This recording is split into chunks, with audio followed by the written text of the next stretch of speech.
Yeah, we're starting Brendan. And can you explain why you're doing that? Just threw something up in the air. No. We again, we want to stay as big as possible. And what we didn't like with Jason in the lineup, now we're going to play him every night, is that when he and Kevin off the floor, we get small quickly. So this way we can keep a big on the floor at all times. Did it play into your thought process at all that this was the five-man team that kind of took you pretty far last season too? Yeah, that helps. We could have done it the other night, but that was Avery's first night. So that is the group that helped us. But having Jason will help Kevin still, because he will not have to play five the entire time. I just think the season's too long now for Kevin to do that. Do you think it also will help Brandon start and play with the starters? Well, that's what we're hoping. You don't do it just for the group. You do it for the individual at times. And Brandon's played better when he's playing with Kevin, though everyone has, for that matter. So, but I think clearly Brandon has, and that's one of the reasons we're doing it. Are you surprised by his dip in the defense this year compared to last year? His numbers were really strong. Brandon? Yeah. Yeah, but I do think a lot of those minutes are not with Kevin, and offensively and defensively, and I think that makes a difference. Does Courtney's role change at all with Avery Bradley back now? Who's that? Courtney, does his role change at all? Well, it could. At times he may play less minutes certain nights, and certain nights he'll play more. It really depends on him and Avery for the most part. Do you like the ball in his hands to start offense, or him off the ball more? I like more when he is on the floor with Avery or with Rondo, but there'll be times when he's not.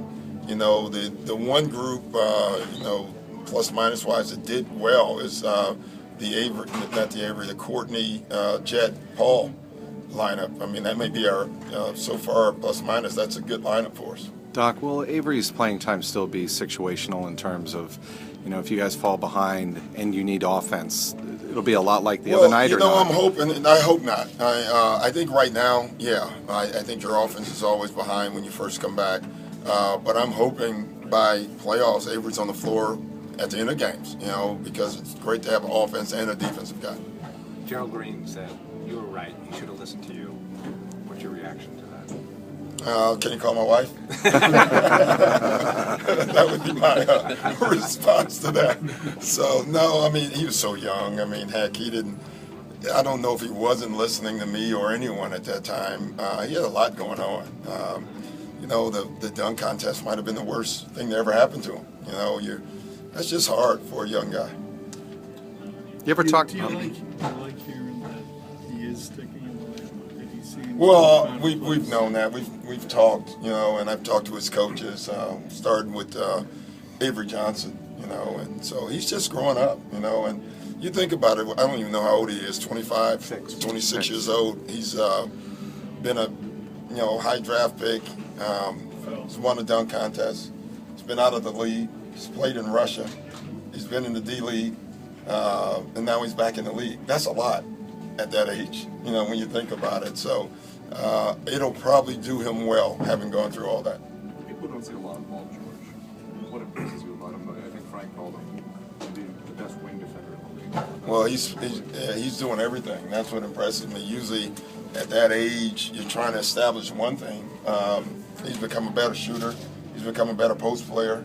He's become a dominant defender.